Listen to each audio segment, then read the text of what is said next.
Hello दोस्तों, जय श्री राम सभी को। आज हम निकले घूमने के लिए जम्मू से माता वैष्णो देवी कटरा के लिए।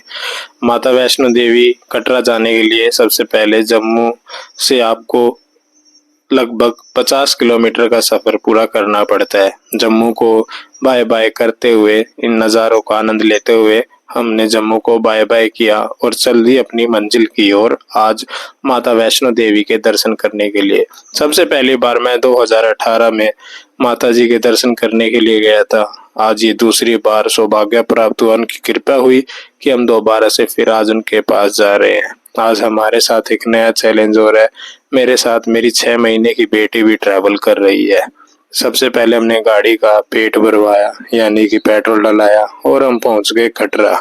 कटरा के इस बाजार में थोड़ा सा घूमने के बाद हमने अपना अभियान शुरू किया और हमने पता किया कि यहाँ पर आपको जाने के लिए यात्रा कार्ड की ज़रूरत होती है। ऑटो वाले भैया की मदद से हमने यहाँ से जल्दी से यात्रा का कार्ड लिया और अपनी आगे की यात्रा शुरू कर दी। यहाँ पर एक बात बड़ी अच्छी लगी कि यहाँ पर बहुत सारे ऐसे काउंटर बनाए गए हैं। एक काउंटर कटरा रेलवे स्टेशन पर भी, आप वहाँ से भी इस कार्ड को ले सकते हैं, लेकिन ये अनिवार्य है, कंपलसरी है कि इस कार्ड के बिना आपको एंट्री मिलेगी ही नहीं। ऑटो में बैठकर हम जहाँ से एंट्री होती है वहां पर पहुंच गए। इस यात्रा को करने के लिए आपके पास 2 मार्ग है और आप किसी भी मार्ग को चुन सकते हैं। नए वाला मार्ग थोड़ा सा बड़ा पड़ता है, लेकिन हमने पुराने मार्ग को ही चुना और अपनी बेटी को गोदी में उठाकर हम चल पड़े आगे की ओर। जब आप पहाड़ के ऊपर से नीचे कटरा शहर को देखते हैं तो बड़ा ही सुंदर दृश्य नजर आता है। लाइटें तारों की तरह टिमटिमा रही होती है। अब हम पहुंच गए थे भवन के पास और माता जी का भवन जगमगा रहा था। ये अपने आप में एक हिम्मत देता है। जब आप यात्रा करते हो और चढ़ाई करते हो तो सारी जितनी भी थकान होती है बस इस एक नज़ारे के साथ वो उतर जाती है। कहीं ना कहीं ये विश्वास है और ये भरोसा है भक्तों का अपने अपने भगवान पर कि वो उन्हें इतनी हिम्मत और प्रेरणा देते हैं कि वो उन तक आज आए और उनके दर्शनों का लाभ उठाएं। इस यात्रा में आपको बहुत सीख मिलती है जीवन की में भी आगे बढ़ने की। हमने दर्शन किए और सुबह कुछ माता जी का भवन इस ऐसा दिख रहा था। ये भवन बहुत ज्यादा सुंदर नजर आ रहा था। सुबह के समय में दूर दूर तक पहाड़, एक अच्छा सुहाना मौसम बना हुआ था। यहाँ से दर्शन करने के बाद हमने वापसी की तैयारी शुरू की और कुछ देर विश्राम करके हम लोग नीचे उतरने के लिए तैयार हो चुके थे। माता जी के दर्शन करने में हमें ज़्यादा समय नहीं लगा क्योंकि ज़्यादा भीड़ भी नहीं थी, तो इसलिए हमने जल्दी से ही दर्शन कर लिए थे। सुबह के समय मौसम और भी सुहावना हो गया था, जो देखते ही बन रहा था। आप भी वीडियो के माध्यम से थोड़ा सा लुत्फ उठा सकते हैं। अब जब आप चढ़ाई करते हैं तो कहीं ना कहीं शरीर में थकान भी बनती है, लेकिन सब कुछ सफल हो जाता है। जब आप देवी के दर्शन करते हैं तो आपके सारी जितनी भी थकान है वो सब उतर जाती है। बाकी नीचे उतरते हुए ऊपर से जो शहर, कटरा शहर जो दिखाई दे रहा था वो गजब ही दिखाई दे रहा था। अपनी बेटी के साथ हमने ये यात्रा लगभग आधी तो पूरी कर ली थी और अब समय आ गया था नीचे आने का।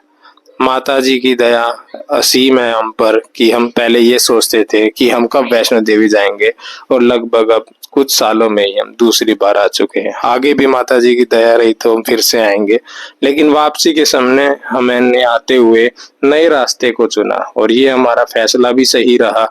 ये रास्ता भी 2018 में ही खुला है। ये रास्ता वैसे पूरा खाली ही रहता है। दिन के समय आप इसका उपयोग करें तो सही रहेगा क्योंकि इस पे ज्यादा भीड़ भी नहीं होती है, ना ही घोड़े खच्चर भी दूसरे मार्ग से आते और जाते हैं। तो आप इसी मार्ग का यूज करें जब भी आप यात्रा करके।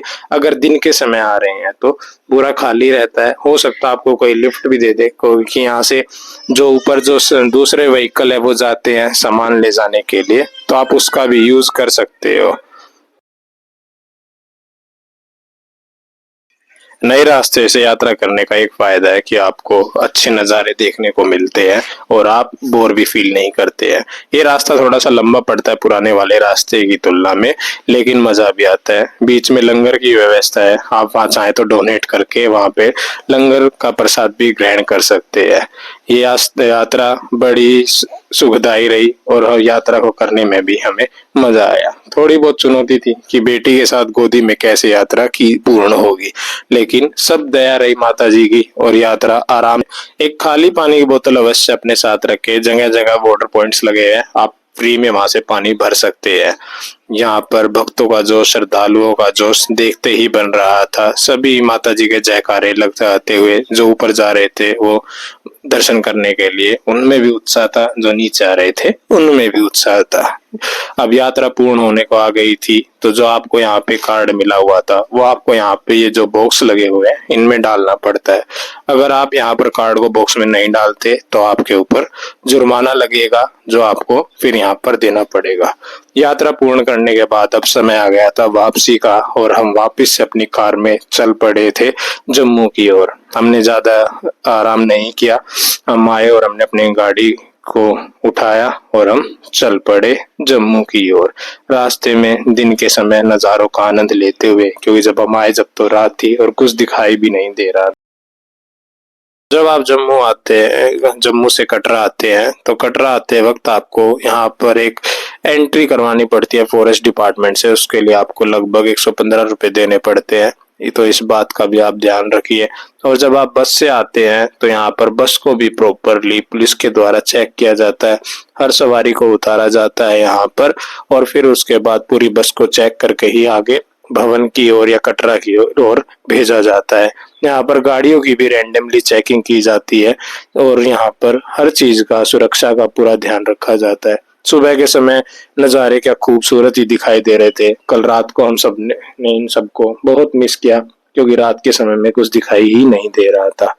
रास्ते की नजाकत को समझते हुए अभी हम लगभग 2 घंटे का सफर करना था और शरीर पूरा थक चुका था, लेकिन फिर भी जो ये प्राकृतिक सुंदरता दिखाई दे रही थी, ये शरीर को ऊर्जा प्रदान कर रही थी अभी भी गाड़ी चलाने के लिए। आगे बढ़ते हुए अब लगभग हम जम्मू पहुंचने ही वाले थे, तो कुछ चीजें और भी ज्यादा सुंदर दिखाई दी, जैसे कि ये टनल। ओके, उसके बाद जैसे ही हम आगे इससे बढ़े तो हमने यहाँ पर एक और सुंदर चीज दिखाई दी, वो था यहाँ पर आने वाला। जम्मू से कटरा जाते वक्त कम से कम भी 3 से 4 टनल आती है और आप इन टनल्स को पास करते हुए जाते हो। उसके बाद में आखिरी में यहाँ पर एक ऐसा नज़ारा आता है जो देखने के लिए बहुत ही ज्यादा खूबसूरत है। ऐसा लगता है कि जैसे किसी ने पहाड़ को काट करके रास्ता बनाया हो। बड़ा